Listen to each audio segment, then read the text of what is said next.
Good morning students, कैसे हैं आप? राधे कृष्णा सबको। देखिए, आज अपना सीएमए इंटर का financial management and data analytics का पेपर हुआ है और पेपर बहुत ही अच्छा पेपर है। और अगर हम बात करें इसके लेवल की तो बहुत एवरेज लेवल का पेपर है और उम्मीद करता हूँ कि मेरे सभी स्टूडेंट्स का पेपर बहुत शानदार तरीके से हुआ होगा। ये कहीं कोई दिक्कत नहीं आई होगी। आज अपन यहाँ पे हैं इसके पार्ट ए के ऊपर एनालिसिस करने के लिए। पार्ट ए जो आपका एमसीक्यू पार्ट होता है जिसमें आपके 15 क्वेश्चन आते हैं, आज हम उन पे डिस्कस करने वाले हैं कि उनके सजेस्टेड आंसर क्या होने वाले हैं। तो चलिए अपन स्टार्ट करते हैं, पार्ट ए स्टार्ट करते हैं। देखिए, फर्स्ट क्वेश्चन है आपका डेटा एनालिटिक्स से लिया है आपका फर्स्ट क्वेश्चन। और ये जो क्वेश्चन है आपका मॉड्यूल के अंदर जो आपका डेटा एनालिसिस वाला चैप्टर है, डेटा विजुअलाइजेशन वाला चैप्टर है, उसका एमसीक्यू का फर्स्ट क्वेश्चन है, मॉड्यूल का एज इट इज क्वेश्चन लिया है। ठीक है। Which of the following is widely used graph for data analysis? Data visualisation के लिए हम कौन कौन से चार्ट्स हम यूज करते हैं, कौन कौन से ग्राफ हम यूज करते हैं? देखिए, बार चार्ट भी यूज करते हैं, पाई चार्ट भी यूज करते हैं, हिस्टोग्राम भी यूज करते हैं, सब यूज होते हैं यहाँ पे। ठीक है। तो इसका जो आंसर होगा ऑल ऑफ दी अबव। हाँ, अगर यहाँ पे अपन बात करें कि साहब इसमें सबसे ज्यादा कौन सा यूज होता है, तो ऐसा कुछ नहीं है। बार चार्ट वैसे अपन यूज करते हैं जनरली, बट यहाँ पे आंसर में जो आपके मॉड्यूल के अकॉर्डिंग है वो होगा आपका ऑल ऑफ दी अबव। सारे चार्ट अपन यूज करते हैं यहाँ पे जब भी विजुअलाइजेशन करना हो, डेटा को प्रेजेंट करना हो विजुअल फॉर्मेट में। बार चार्ट भी यूज करते हैं, पाई चार्ट भी यूज करते हैं, हिस्टोग्राम भी यूज करते हैं। सो इसका आंसर होगा डी आंसर। ठीक है। सेकंड क्वेश्चन कह रहे हैं, ये आपका लिवरेज से रिलेटेड है question. If the operating leverage is 1.2, the sales for the year is 75 lakh, variable cost is 42 lakh, then EBIT is equal to, EBIT कितना होगा? देखिए, ऑपरेटिंग लिवरेज का जो फॉर्मूला होता है वो होता है आपका contribution upon EBIT। Contribution upon EBIT is equal to कितना दे रखा है आपको? 1.22 दे रखा है आपको। ठीक है। अब अगर हम बात करें यहाँ पे कि कंट्रीब्यूशन कितना होगा, तो सेल्स आपको दे रखी है कितना? 75 लाख की सेल्स दे रखी है। वेरिएबल कॉस्ट आपको गिवन है, वेरिएबल कॉस्ट कितना गिवन है? 42 लाख की वेरिएबल कॉस्ट गिवन है। सो आपका कंट्रीब्यूशन कितना हो जाएगा? Contribution is 33 lakh. कंट्रीब्यूशन कितना आ गया आपका? 33 लाख इज द कंट्रीब्यूशन। ठीक है।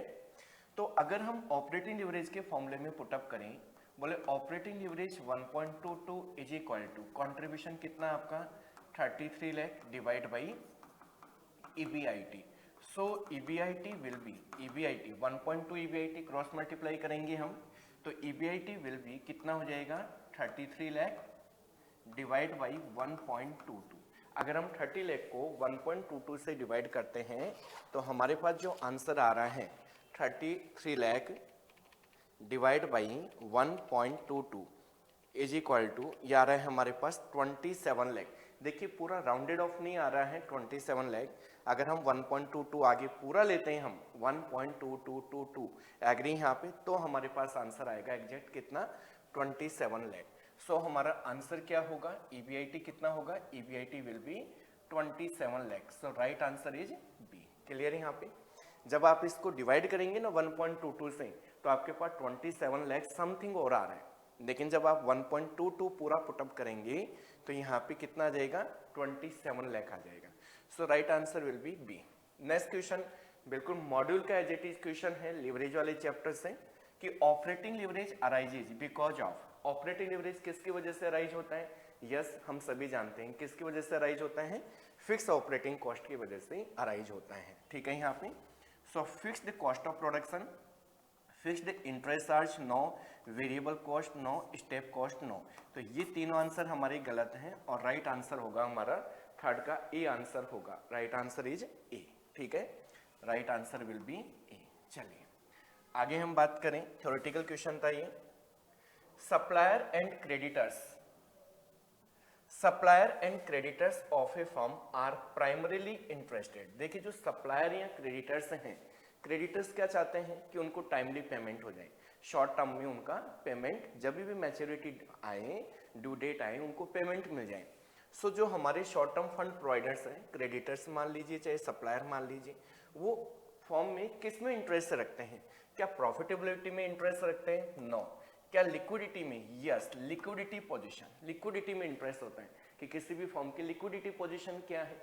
लिक्विडिटी का अगर अच्छी है किसी फॉर्म की तो वो टाइमली क्या कर पाएगी, उनको पेमेंट कर पाएगी। Market share position, market share से कोई मतलब नहीं है, डेप्ट पोजीशन से भी कोई मतलब नहीं है।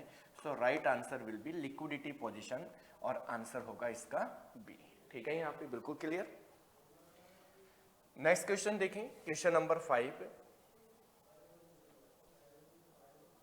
क्वेश्चन नंबर 5 क्वेश्चन नंबर 5 कह रहा है which of the following does not help to increase the current ratio. Current ratio आपका क्या होता है? Current ratio is equal to current asset upon current liability. तो करंट रेशियो कैसे इंप्रूव होगा? करंट रेशियो कब इंप्रूव होगा? जब या तो हमारा करंट एसेट इंक्रीज हो या करंट लायबिलिटी क्या हो, डिक्रीज हो। दोनों में से अगर एक काम होता है तो हमारा करंट रेशियो क्या होगा, इंप्रूव होगा। लेकिन पूछा क्या है यहाँ पे, डज नॉट हेल्प। तो देखिए issue of debenture two by back stock, ठीक है, यहाँ पे issue of debenture two by stock, debenture issue किया है यहाँ पे, और डिबेंचर इश्यू क्यों किए, स्टॉक को बाई करने के लिए, एग्री यहाँ पे। इश्यू ऑफ डिबेंचर टू पे ऑफ द क्रेडिटर्स, ठीक है, इश्यू ऑफ डिबेंचर टू पे ऑफ द क्रेडिटर। देखिए डिबेंचर इश्यू किया और डिबेंचर इश्यू करने से जो पैसा आया, कैश बढ़ा हमारे पास, और उस केस से आपने क्या कर दिया, क्रेडिटर्स को पेमेंट कर दिया। तो यहाँ हमारे पास क्रेडिटर्स क्या हो गए, रिड्यूस हो गए, और क्रेडिटर्स रिड्यूस हो गए तो हमारा करंट रेशियो इंक्रीज हो गया, करंट रेशियो हमारा इंक्रीज हो गया। लेकिन यहाँ पे आंसर क्या पूछा, डज नॉट हेल्प। तो ये तो हेल्प कर रहे हैं यहाँ पे करंट रेशियो इंप्रूव करने में। सेकंड कह रहा है यहाँ पे कि फर्स्ट था आपका issue of debenture to buy the stock, debenture issue कर दी, और डिबेंचर इश्यू क्यों किए, कि जो पैसा आया उससे हमने क्या कर लिया, स्टॉक बाई कर लिया हमने। तो स्टॉक किसका पार्ट होता है, करंट एसेट का पार्ट होता है। तो करंट एसेट हमारी क्या हो गई, इंक्रीज हो गई, डेट इज करंट रेशियो हमारा इंप्रूव हो गया। तो ये भी नहीं आएगा, ये भी नहीं आएगा। नेक्स्ट है यहाँ पे सेल ऑफ इन्वेस्टमेंट टू पे ऑफ द क्रेडिटर्स। इन्वेस्टमेंट तो नॉन करंट होते हैं हमारे, और हमने उससे क्रेडिटर्स को पेमेंट कर दिया। अब क्रेडिटर्स को पेमेंट किया तो करंट लायबिलिटी हमारी डिक्रीज हो गई, और करंट लायबिलिटी डिक्रीज हो गई तो हमारा करंट रेशियो इंप्रूव हो गया। तो इसका मतलब ये भी, इससे भी करंट रेशियो इंप्रूव हो रहा है, ये भी आंसर गलत है आपका। Availing the bank overdraft to buy the machine, machine buy करी, that is non current asset हमारी इंक्रीज हो रही है। और availing the bank overdraft, bank overdraft तो करंट लायबिलिटी हमारी क्या हो गई, इंक्रीज हो गई। अब करंट लायबिलिटी हमारी इंक्रीज होगी तो क्या होगा, करंट रेशियो हमारा डिक्रीज होगा। तो इसका जो राइट आंसर होगा वो होगा हमारा डी, कि ये हमारा हेल्प नहीं कर रहा, करंट रेशियो को इंक्रीज करने में हेल्प नहीं कर रहा, बल्कि किस में हेल्प कर रहा है, करंट रेशियो को डिक्रीज करने में हेल्प कर रहा है। So right answer will be D. ठीक है, नेक्स्ट क्वेश्चन है question number 6। Which of the following statement is correct, कौन सा स्टेटमेंट इनमें से सही है। क्वेश्चन नंबर 6 देखिए, a higher receiver turnover ratio is not desirable, a higher receiver turnover ratio not desirable. Yes, turnover ratio तो हमारा क्या होना चाहिए, रिसीवर टर्नओवर रेशियो। किसकी बात कर रहे हैं यहाँ पे, receiver turnover ratio. Yes, receiver turnover ratio हमारा फास्ट होना चाहिए, ज्यादा होना चाहिए, मतलब हमारे पास फास्ट रिकवरी होनी चाहिए। सो ये कह रहा है कि विच स्टेटमेंट इज करेक्ट, तो ये स्टेटमेंट हमारा क्या है, गलत है, एग्री यहाँ पे। Interest coverage ratio depends upon the tax rate, interest coverage ratio depends upon the tax rate. Increase in, इस पे बाद में डिस्कस करते हैं। Increase in net profit ratio means increase in sales, क्या ये स्टेटमेंट सही है क्या, increase in the net profit ratio means increase in sales.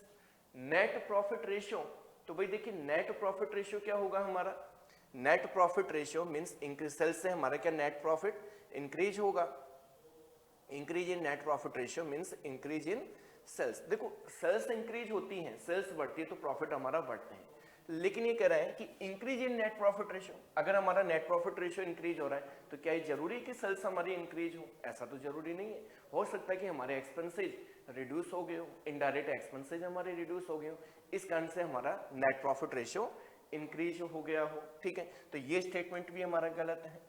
Lower the डेब्ट equity ratio means lower financial risk, डेब्ट इक्विटी रेशियो अगर हमारा लोअर होता है तो इससे क्या हमारी फाइनेंशियल रिस्क कम होती है। यस, अगर डेप्ट का प्रोपोर्शन हमारा कम होगा, डेप्ट का प्रोपोर्शन कम होगा तो इंटरेस्ट हमें कम देना पड़ेगा, और इंटरेस्ट कम देना पड़ेगा तो इसका हमारी फाइनेंशियल रिस्क क्या होगी, कम होगी। तो this is the right answer. ठीक है, इसके ऊपर हम बात करें, बोले interest coverage ratio depends upon the tax rate.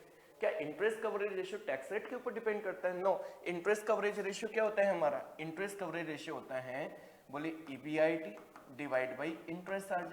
तो यहाँ जो प्रॉफिट अपन ले रहे हैं वो तो बिफोर टैक्स, टैक्स से कोई लेना देना ही नहीं है, EBIT ले रहे हैं, तो ये स्टेटमेंट भी हमारा क्या गलत है। तो A, B और C तीनों हमारे स्टेटमेंट गलत है।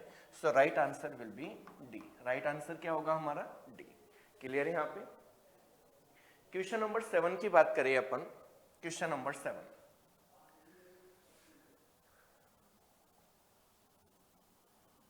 क्वेश्चन नंबर 7 है, ए फर्म हैज EBIT कितना दे रखा है आपको? 50,000।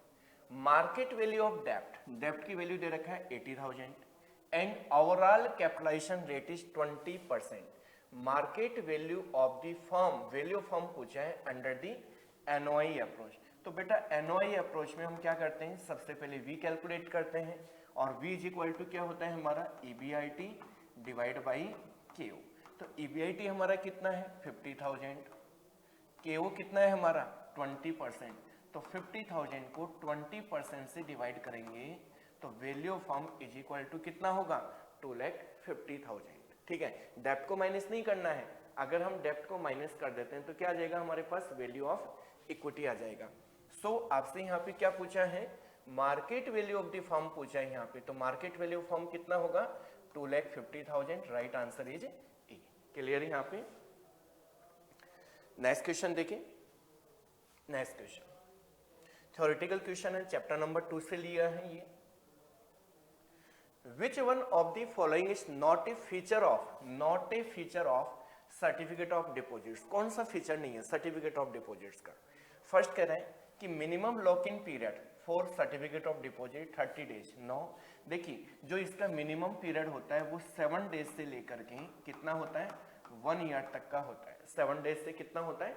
1 ईयर का होता है। जनरली बैंक्स के लिए 7 to 1 ईयर होता है और फाइनेंशियल इंस्टीट्यूशंस के लिए 1 to 3 ईयर्स होता है, लेकिन मोटा मोटी अपन मान के चले तो 7 days to 1 year.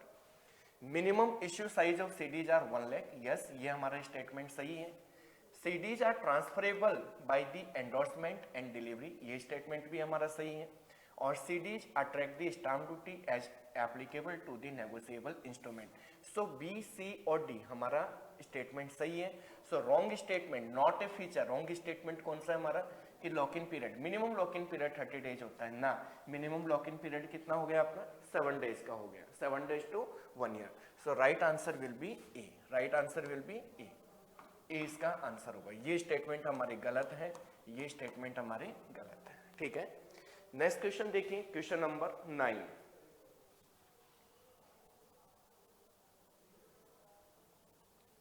Question number 9 है, which one of the following is not applied in determining the credit policy of a firm? कि जब हम रिसीवेबल मैनेजमेंट करते हैं तो हमें कौन से यहाँ पे नॉट, जो आपको यहाँ पे दे रखे हैं, किसको हमें ध्यान में रखने की जरूरत है? नहीं है।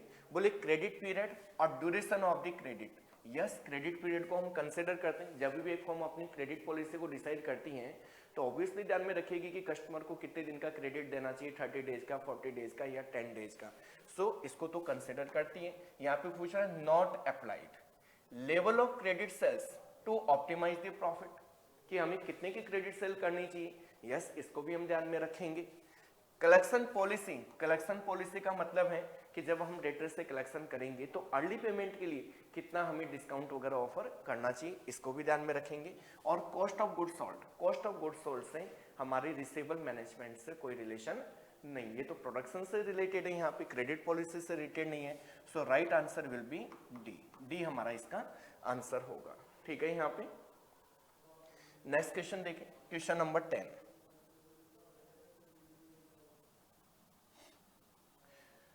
क्वेश्चन नंबर 10 EPS से रिलेटेड है। एक company is considering 2 capital structure, 2 capital structure है कंपनी के पास, 2 कैपिटल स्ट्रक्चर। प्लान ए में 100% इक्विटी फाइनेंस कंपनी है, 10,000 इक्विटी शेयर है ऑफ ₹100 ईच। प्लान बी की बात करें तो 50% डेप्ट है और 50% इक्विटी है। और डेप्ट कितने के, वेयर द डेप्ट is rupees 5 lakh at 10% interest, ठीक है।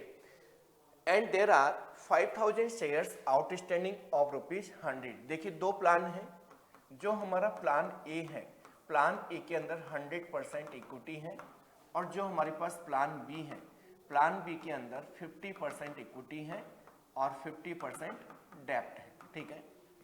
आगे कह रहे हैं इफ द ईबीआईटी कितना हो 1,50,000, टैक्स रेट 30% है, what is the EPS under the plan B. Plan B की बात कर रहे हैं, तो प्लान बी में क्या था 50% इक्विटी और 50% डेप्ट। तो देखिए ईबीआईटी लेते हैं हम, ईबीआईटी कितना है, ईबीआईटी इज 1,50,000। अब प्लान बी में तो इंटरेस्ट भी आएगा, क्योंकि प्लान बी में 50% क्या है, डेप्ट है, और डेप्ट कितने के हैं 5 लाख के। 5 लाख पे इंटरेस्ट के रेट क्या है 10%, सो 5 लाख का 10% 50,000। Earning before tax, earning before tax कितना आ गया 1 लाख, माइनस क्या कर देंगे इसमें से टैक्स, टैक्स कितना 30%, टैक्स हमारा 30%, डेट इज कितना आ जाएगा 30,000। तो earning after tax, earning after tax is 70,000। Question में प्लान बी में कोई प्रेफरेंस शेयर्स नहीं है, तो ये जो हमारा अर्निंग आफ्टर टैक्स है यही हमारा क्या हो गया नेट अर्निंग्स हो गया, और इसको हम डिवाइड कर दें किससे, नंबर ऑफ इक्विटी शेयर से हम डिवाइड कर दें। तो प्लान बी में नंबर ऑफ इक्विटी शेयर्स कितने हैं, बोले 5000 शेयर्स, 5000 से यहाँ डिवाइड कर देंगे, 70,000 divide by 5000 is equal to EPS कितनी आ रही है हमारी 14 रुपीज पर शेयर। तो ईपीएस पूछा था, EPS will be 14 rupees per share, so right answer is A. Clear. Next question देखिए, क्वेश्चन नंबर 11। क्वेश्चन नंबर 11 है कि risk free rate of return is 6%, market return 11% and cost of equity is 15%, value of the beta. देखिए CAPM model का question है, और CAPM में हम cost of equity कैसे निकालते हैं, बोले cost of equity is equal to R F plus beta R M minus R F, इसी तरह कैलकुलेट करते हैं। आर एफ आपको कितना गिवन है 6% प्लस बीटा हमें नहीं पता, R M minus R F, market return कितना है 11% माइनस 6%, और कॉस्ट ऑफ इक्विटी कितना गिवन है आपको 15%। तो अब हम इक्वेशन सोल्व करके बीटा की वैल्यू कैलकुलेट कर सकते हैं। तो देखिए 15 इज इक्वल टू क्या हो जाएगा 6 प्लस ये हो गया हमारे पास 5 बीटा, ठीक है। 15 minus 6 is equal to 5 beta, और बीटा इज इक्वल टू क्या हो जाएगा, ये हो गया आपका 9। 15 माइनस 6, 9 को हम डिवाइड कर देंगे किससे 5 से, तो ये हो जाएगा हमारे पास 1 पॉइंट बचा आपका remaining 4, 1.8। So right answer will be B, right answer will be B. 11th के अंदर जो बीटा आएगा, बीटा की वैल्यू कितनी आएगी हमारे पास, बीटा की वैल्यू आएगी 1.8, ठीक है। नेक्स्ट क्वेश्चन कह रहा है कि the procedure that organises data into meaningful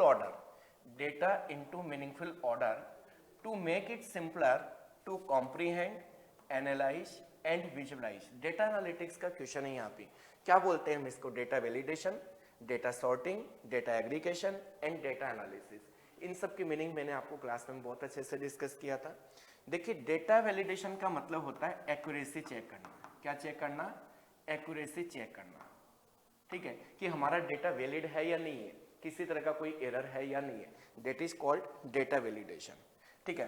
aggregation का मतलब होता है जैसे फॉर एग्जांपल डेटा को एग्रीगेट करना, एवरेज करना, शॉर्ट करना, यहाँ पे वो कहलाता है एग्रीगेशन। और एनालिसिस में क्या आता है, कंक्लूजन्स ड्रॉ करना। एनालिसिस में क्या आता है कि डेटा को एनालाइज करना for the purpose of conclusion, for the purpose of decision making.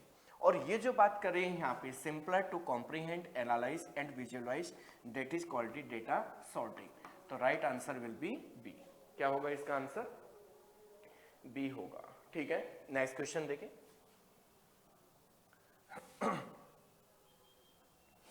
Next question है, ये भी आपका डेटा एनालिटिक्स का ही क्वेश्चन है, क्लाउड कंप्यूटिंग से रिलेटेड है। Which of the following are the types of cloud computing. बिल्कुल हमने डिस्कस किया था, 3 तरह के क्लाउड कंप्यूटिंग सर्विस प्रोवाइडर्स होते हैं। एक होता है यहाँ पे प्राइवेट क्लाउड। प्राइवेट क्लाउड का मतलब होता है कि एक ऐसी कंपनी जो क्लाउड सर्विसेज प्रोवाइड कराती है टू ए पर्टिकुलर कस्टमर। जैसे सपोज कीजिए कि मुझे अपनी कंपनी के लिए कोई पर्सनलाइज कस्टमाइज एक क्लाउड सर्वर चाहिए, that is called private cloud computing. Public cloud जिसके बहुत सारे कस्टमर्स होते हैं, ऐसी कंपनी जो क्लाउड कंप्यूटिंग सर्विसेज प्रोवाइड कराती है बट किसी पर्टिकुलर कस्टमर के लिए नहीं, बहुत सारे कस्टमर्स के लिए, जनरल पब्लिक के लिए, that is public cloud. Hybrid जो दोनों का मिक्सअप होता है, और all of the above. So यहाँ पे तीनों ही हमारे पास क्लाउड कंप्यूटिंग के टाइप्स है, प्राइवेट भी है, पब्लिक भी है और हाइब्रिड भी है। So right answer will be D. Clear आपको ये? Next question number 14। Question number 14, the companies DP ratio. DP ratio का मतलब होता है आपका dividend pay out ratio. DP ratio, dividend pay out ratio. Dividend pay out ratio is 60% and ROI, ROI is कितना है 15%। What should be the growth rate? आपसे क्या पूछा है यहाँ पे, ग्रोथ रेट क्या होगी? So growth rate is equal to कितना होगा यहाँ पे, growth rate is equal to B into R. यहाँ बी का मतलब होता है रिटेंशन रेशियो, रिटेंशन रेशियो। अब रिटेंशन रेशियो क्या होगा, बोले dividend pay out ratio, pay out ratio कितना है हमारा 60%, तो रिटेंशन रेशियो कितना हो गया 40%। सो 40% इंटू आरओआई कितना है 15%। सो इज इक्वल टू कितना आ जाएगा, growth rate is equal to 6%। तो देखिए इसका राइट आंसर होगा हमारा सी। ग्रोथ रेट कितना आएगा आपका 6% इज दी ग्रोथ रेट। ठीक है, चलिए next question, question number 15। Question number 15 है आपका, which financial metric is crucial for understanding a firm's cash management efficiency. किसकी बात कर रहे हैं यहाँ पे, कैश मैनेजमेंट एफिशिएंसी की बात कर रहे हैं। तो बोले gross profit margin, cash conversion cycle, operating profit और रिटर्न ऑन कैपिटल एम्प्लॉयड। देखिए जब भी कैश मैनेजमेंट की बात करते हैं तो हम ये देखते हैं कि हमारे पास कैश का फ्लो किस तरीके से आ रहा है, कितने टाइम पीरियड में कैश का फ्लो हो रहा है। एग्री यहाँ पे? तो gross profit margin cash management में काम नहीं आता।